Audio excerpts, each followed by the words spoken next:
జగన్మోహన్ రెడ్డి రాజకీయాలు ఎంత నీచంగా ఉంటాయి అంటే, జగన్మోహన్ రెడ్డి పార్టీకి ఒక పేరుంది. ఏమని? శవ పార్టీ, శవ రాజకీయాలు చేసే పార్టీ అని ఒక పేరుంది. ఎందుకంటే తన తండ్రి చనిపోయినప్పుడు తన ముఖ్యమంత్రి చేయాలని చెప్పి ప్రస్తావించడం దగ్గర మొదలు పెడితే, వివేకానంద రెడ్డి మృతిని అడ్డం పెట్టుకుని ముఖ్యమంత్రి అయితే, తరువాత ఇప్పుడు కూడా అంటే సరే ప్రజలు 5 ఏళ్ల పాలన చూశారు, బుద్ధి చెప్పారు. ఇప్పుడు కూడా మళ్ళీ అదే శవాలను అడ్డం పెట్టుకుని రాజకీయం. జగన్మోహన్ రెడ్డి ఏడాదిలో కేవలం బయటకు వచ్చింది ఎప్పుడో తెలుసా? ఎవరైనా చనిపోతేనో లేదా ఎవరైనా గాయాలైతేనో ఆ రూపంలో మాత్రమే బయటకు వచ్చాడు. సరే మీరు అనుకోవచ్చు చనిపోయిన వాళ్ళని పరామర్శించడం తప్ప అని. మరి గత 5 ఏళ్లలో ఎప్పుడూ లేనిది జగన్మోహన్ రెడ్డి ఇప్పుడు ఎలా పరామర్శిస్తున్నాడు నాకు అర్థం కాదు. అయితే సింగయ్య మృతి చెందాడు. వైసీపీ కార్యకర్త పల్నాడు జగన్మోహన్ రెడ్డి పర్యటన మృతి చెందాడు. అంటే జగన్మోహన్ రెడ్డి ఫస్ట్ అసలు అది నా కాన్వాయ్ కాదని చెప్పింది వాళ్ళే, పోలీసులే చెప్పారు కదా అది మా కాన్వాయ్ కాదు ప్రైవేట్ వాహనం అని వాళ్ళే అన్నారు.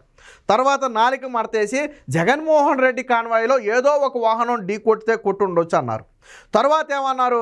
జగన్మోహన్ రెడ్డి కాన్వాయ్ కిందే ఆ సింగయ్య పడిన విజువల్స్ బయటకు వచ్చిన తర్వాత పడిన సంగతి మాకు తెలియదు అన్నారు. తర్వాత మేమే అంబులెన్స్లో పడ్డాడు కానీ తర్వాత వీళ్ళే జాయిన్ చేశారు అంబులెన్స్లో అని చెప్పారు. అంటే ఒకటి కాదు, అసలు ఫస్ట్ ఏమో మాకు సంబంధం లేదనే, తర్వాత ఏమో ఏదో కారు అనే, తర్వాత మా కారే అయ్యి ఉండొచ్చు మాకు తెలియదనే, ఇన్ని రకాలుగా మాటలు మార్చారు. సరే ఏది ఏమైనా దురదృష్టకరం ఏంటంటే సింగయ్య చనిపోవటం.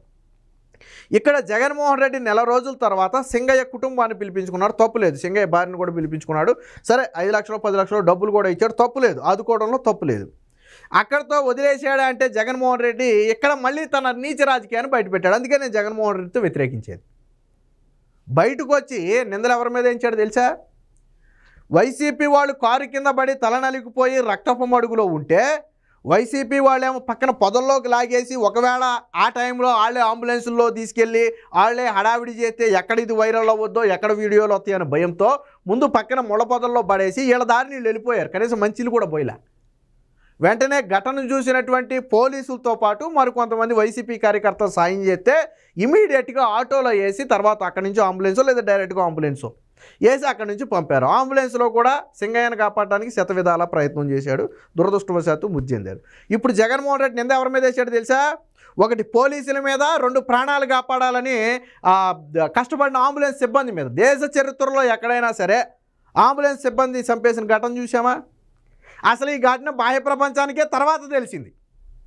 సింగయ్య చనిపోయిన తర్వాత కదా బాహ్య ప్రపంచానికి తెలిసింది, అంతకు ముందు తెలియలేదు కదా. మరి ఎవరు చంపాలనుకుంటారు? అంబులెన్స్ సిబ్బంది ఎందుకు చంపాలనుకుంటారు?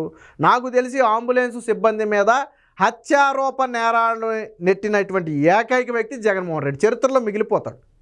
నేను ఎందుకు జగన్మోహన్ రెడ్డి సింగయ్య భార్యతో అబద్ధాలు చెప్పించాడు అంటాను అంటే ఒకసారి ఈ వీడియో వినండి. వీడియో విన్న తర్వాత అది అబద్ధమో నిజమో మీరే నిర్ణయించండి. మనమేమో వీళ్ళ ఫ్యామిలీనేం బ్లేమ్ చేయట్లేదు, వీళ్ళ ఫ్యామిలీనేం మనకు కాదంట్లా. సరే వాళ్ళ మీద ఆ స్థాయిలో ఒత్తిడి తెచ్చి ఉండొచ్చు, లేదా దాని వెనక ఏదైనా బలమైన కారణాలు ఉంటే ఉండొచ్చు. నేను వాళ్ళ ఫ్యామిలీని ఏమనట్లా. సింగయ్య మృతి ఖచ్చితంగా వాళ్ళ ఫ్యామిలీకి తీరని లోటే.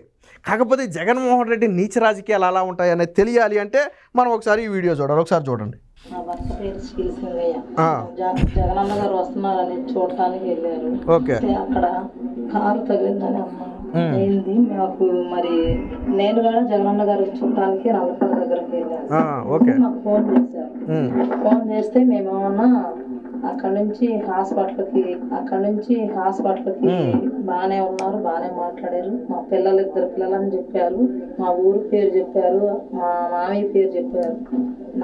ఇక్కడ వరకు మీరు క్లారిటీగా అర్థం చేసుకోండి. వీడియో ఎందుకు చూపించాను అంటే అంబులెన్స్లో ఉన్నప్పుడు బాగానే ఉన్నారంట. హాస్పిటల్కి వెళ్ళిన తర్వాత హాస్పిటల్లో వాళ్ళ భార్య పేరు చెప్పారంట, వాళ్ళ పిల్లల పేర్లు చెప్పారంట, వాళ్ళ ప్లేస్ చెప్పారంట. అవన్నీ చెప్పబట్టే బహుశా సిబ్బంది హాస్పిటల్లో సిబ్బంది ఫోన్ చేసి ఈవెన్ రమ్మని ఉంటారు. ఏదో కాంటాక్ట్ నెంబర్ ఇస్తేనే కదా వాళ్ళు చేయగలరు. మళ్ళీ ఒకసారేనండి, మీకు డౌట్ ఉంటే మళ్ళీ ఒకసారేనండి ఆవిడ ఏం చెప్పిందో. హాస్పిటల్కి ఇది ఎక్కడేనండి జాగ్రత్తగా ఫోన్ చేస్తే మేమేమన్నా అక్కడ నుంచి హాస్పిటల్కి వెళ్ళారు, బాగానే ఉన్నారు, బాగా మాట్లాడారు. అదిగో పిల్లలు 2 పిల్లలని చెప్పారు, మా ఊరు పేరు చెప్పారు, మా మామయ్య పేరు చెప్పారు, నా పేరు కూడా చెప్పారు. పిల్లలు 2 పిల్లలని చెప్పారు, మా ఊరు పేరు చెప్పారు, మా మామయ్య పేరు చెప్పారు. మీకు అర్థమైందా? హాస్పిటల్కి వెళ్ళిన తర్వాత సింగయ్య బాగానే ఉన్నాడు. ఈవిడ చెప్పిన ప్రకారం హాస్పిటల్కి వెళ్ళిన తర్వాత సింగయ్య బాగానే ఉన్నాడు, పేర్లన్నీ చెప్పాడు. తర్వాత ఎలా చనిపోయాడని నాకు తెలియదని ఈవిడ చెప్పేది.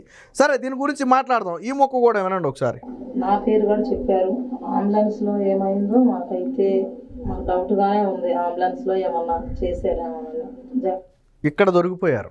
హాస్పిటల్లో బాగున్న సింగయ్య అంబులెన్స్లో ఎలా చనిపోతాడండి?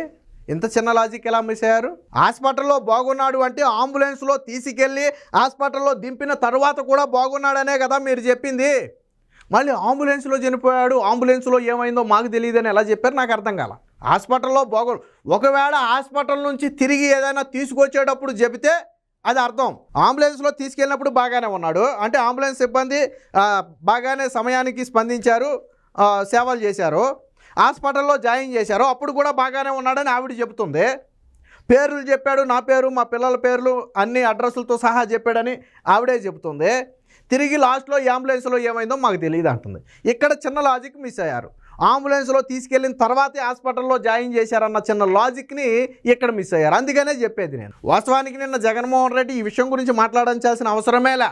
ఒకవేళ జగన్మోహన్ రెడ్డికి ఏమీ తెలియకుండా జరిగిందనుకో ఆవిడకి ఎక్స్ప్లెయిన్ చేసేచ్చాడు. అమ్మా, తప్పో ఒప్పో తెలియక జరిగింది, ఇది తెలిస్తే జరిగేది కాదు, మమ్మల్ని క్షమించు, జరిగింది తప్పే, నీకు నష్టం జరిగింది, మీకు మేము అండగా ఉంటాం. అది మానవతా దృక్పథంతో జగన్మోహన్ రెడ్డి వాళ్ళ కుటుంబానికి చెప్పాల్సిన మాట. ఆయన అక్కడ ఏం చెప్పాడో మనకైతే తెలియదు, కానీ ఇక్కడ స్క్రిప్ట్ మాత్రం బాగా చెప్పించారు. పాపం ఆవిడ మీద ఎన్ని ఒత్తిళ్ళు ఉన్నాయి, ఆవిడనేం మనం తప్పు పట్టట్ల, ఆవిడ మీద ఎన్ని ఒత్తిళ్ళు పెట్టారో. మీకు దీనికి ఇంకొక వీడియో కూడా ఉదాహరణ చూపిస్తా, ఒకసారి చూడండి. ఈ వీడియో ఒకసారి చూడండి, మీకు అర్థమవుతుంది. ఒకసారి చూడండి.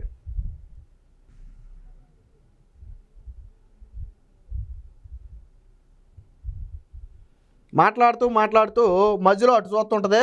ఇక్కడ పెదం గమనించండి. ఇక్కడ మీరు ఇవిడ మాట్లాడేటప్పుడు ఇక్కడ వ్యక్తి పెదాన్ని గమనించండి. మీరు ఒకసారి వెనకాల నుంచి ప్రాంప్టింగ్ ఇస్తున్నారనమాట. వెనక చూడండి, మధ్యలో అయిపోయింది. ఇక్కడ నుంచి చూడండి, ఆయన మాట్లాడతాడు చూడండి. ఈవిడ మాట్లాడుతుంది కదా, ఇక్కడ ఈయన మాట్లాడతాడు చూడండి. ఇక్కడ ఈవిడ మాట్లాడుతుంది, ఇక్కడ ఈయన మాట్లాడుతున్నాడు. ఈయన దగ్గర ఏం మైక్ ఉందని మాట్లాడుతున్నాడు, ఏం మైక్ ఉందని మాట్లాడుతున్నాడు. మరి ఎందుకు మాట్లాడుతున్నాడు అంటే వెనక నుంచి ఎవరు అసలు ఈ వ్యక్తి ఎవరు? ఇప్పుడు నిజంగా నీకు అనుమానం ఉంది, ఇప్పుడు నేను ఒక మాట చెప్పాలనుకుంటానండి, నేను మొహమాటంగా చెప్పేస్తా. నేను ఇటు చూడాల్సిన పనే ఉంది, నా వెనకమాల ఒకళ్ళు అందించాల్సిన పనే ఉంది, లేదు కదా. మరి ఎవరు చెప్పి మాట్లాడిచ్చారు? ఇవి నీచ రాజకీయాలు కదా. సొంత పార్టీ కార్యకర్త చనిపోతే జరిగింది తప్పో ఒప్పో, నేను ముందే చెప్పా, జరిగింది తప్పో ఒప్పో కావచ్చు, కానీ తర్వాత దాన్ని కూడా రాజకీయంగా మళ్ళీ తిరిగి వెళ్ళమే. పోనీ జగన్మోహన్ రెడ్డి చెప్పే దాంట్లో వాస్తవం ఉండుంటే తప్పు లేదులే, వాస్తవమే చెప్పాడు కదా, మనం ఎందుకు తప్పు పట్టాలనుకోవచ్చు. వాస్తవం ఉందా? అంబులెన్స్లోనే ఇబ్బంది పడితే హాస్పిటల్కి వెళ్ళిన తర్వాత ఎలా మాట్లాడాడండి సింగయ్య? నాకు అర్థం కాలేదు. ఇంత చిన్న లాజిక్ మిస్ అయ్యి ఎలా చెప్పించారు? అది కూడా ఎప్పుడు చెప్పించారు? నెల తర్వాత. పూర్తిగా వైసీపీ డ్యామేజ్ అయిపోయి ఏదైతే సింగయ్య టైర్ కింద పడిన వీడియో వైరల్ అయిందో, జాతీయ స్థాయిలో వైరల్ అయింది. వైరల్ అవటం అంటే అలా కాదు, వైరల్ అయిందో వైసీపీ కార్యకర్తలో కూడా కొంత అసంతృప్తి వచ్చింది. ఎందుకని? సరే, జగన్మోహన్ రెడ్డి కాన్వాయ్ కింద మనిషి ఉన్నాడని తెలిసి ఉండకపోవచ్చు, కానీ మానవతా దృక్పథంతో ఆ మనిషిని తీసుకెళ్ళి హాస్పిటల్లో జాయిన్ చేయాలి కదా. ఘటన తర్వాత అయినా సరే మీ కాన్వాయ్ కింద ఒక వ్యక్తి పడ్డాడండి, హాస్పిటల్లో జాయిన్ అయ్యాడని తెలిసిన తర్వాత జగన్మోహన్ రెడ్డి ఫోన్ చేసి పరామర్శించడమో, లేదా వెళ్ళి పరామర్శించడమో, లేదా వాళ్ళ నాయకులను పంపి పరామర్శించడమో చేశాడా? జగన్మోహన్ రెడ్డి చేయలా. ఎందుకు? వెళ్తే బయటకు వద్దని భయం. ఎందుకంటే అప్పుడు దాకా రాలే. వాస్తవానికి సింగయ్య చనిపోయిన తర్వాత ఇది వైరల్ అయింది న్యూస్, అంతకుముందు వైరల్ అవ్వలేదు కదా. ఈ కింద పడిన వీడియో కూడా కొంతకాలం తర్వాత బయటకు వచ్చింది. ఎవడో ఒక అభిమాని జగన్మోహన్ రెడ్డిని ఫోటో తీసే క్రమంలో ఆ టైర్ కింద సింగయ్య కనపడ్డాడు. అది కూడా పూర్తిగా కనపడాల, అది కూడా వాళ్ళు తీసిందే, జగన్మోహన్ రెడ్డి అభిమాని ఎవరో తీసిన వీడియో. అంటే జగన్మోహన్ రెడ్డికి తెలుసు సింగయ్య తన కాన్వాయ్ గుద్దటం వల్లే చనిపోయాడు అన్న సంగతి తెలుసు. నెల రోజుల తర్వాత ఇష్యూ అయిన తర్వాత 10 లక్షలు ఇచ్చి చేతులు దులుపుకుని మళ్ళీ తిరిగి దాన్ని తెలుగుదేశం పార్టీ మీదకి నెట్టే కూటమి మీదకి. ఇక్కడ పోలీసుల మీద హత్యాయత్న ఆరోపణ చేశాడు. పోలీసులే తీసుకెళ్ళింది. ఆ రోజు అంబులెన్స్ ఎక్కించింది పోలీసుల విజువల్స్ ఉన్నాయి, ఇప్పుడు మనం చూపించకూడదు, ఛానల్స్లో స్ట్రైకులు పడతాయి. పోలీసులే తీసుకెళ్ళి ఎక్కించారు. తర్వాత అంబులెన్స్ సిబ్బంది శతవిధాలా కాపాడే ప్రయత్నం చేశారు. వాళ్ళిద్దరి మీద ఇప్పుడు హత్యారోపణలు వేశాడు.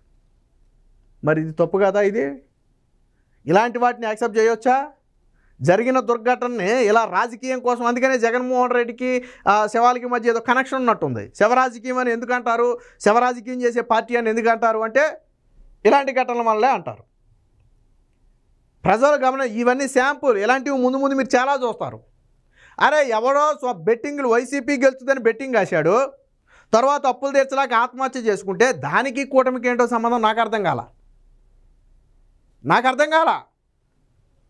బెట్టింగ్లు కాసింది వాళ్ళు, అసలు ఆ లెక్కన జగన్మోహన్ రెడ్డినే దోషి. వై నాట్ 175 అని చెప్పి నీ కార్యకర్తలు మోసం చేసింది నువ్వు కదా. ఎన్నికల తర్వాత కూడా మనం భారీ ప్రభంజనంతో గెలవబోతున్నామని చెప్పి మోసం చేసింది నువ్వు కదా. నీ మాటలు నమ్మే కదా వాళ్ళు బెట్టింగ్ కాశారు. తర్వాత అప్పులు తీర్చలేక ఆత్మహత్య చేసుకుంటే దానికి వీళ్ళకి ఏంటి సంబంధం నాకు అర్థం కాలేదు. ఎందుకంటే విచిత్రం ఏంటంటే ఆ చనిపోయిన వాళ్ళ కార్యకర్త చనిపోయే టయానికి చంద్రబాబు గారు ప్రమాణ స్వీకారం కూడా చేయలే. ఆ ఇష్యూని మళ్ళీ తర్వాత పరామర్శ పేరుతో, ఏడాది తర్వాత పరామర్శ పేరుతో జగన్మోహన్ రెడ్డి బయటికి దాడు. ఎంత నీచమైన రాజకీయాలు ఇవన్నీ. కాబట్టే జగన్మోహన్ రెడ్డి ప్రజలు తిరస్కరించారు. కాకపోతే జగన్మోహన్ రెడ్డి ఇంకా ప్రజలు గుడ్డిగా తనను నమ్ముతారు అనుకుని తన పాత పద్ధతిలోనే వెళ్తున్నాడు. ప్రజలకి జగన్మోహన్ రెడ్డి నైజం గురించి తెలుసు. ఇప్పటికైనా జగన్మోహన్ రెడ్డి తన పద్ధతులు మార్చుకోకపోతే వచ్చే ఎన్నికల్లో జగన్మోహన్ రెడ్డికి ఇప్పుడు వచ్చిన 11 సీట్లు కూడా వచ్చే అవకాశం లేదు.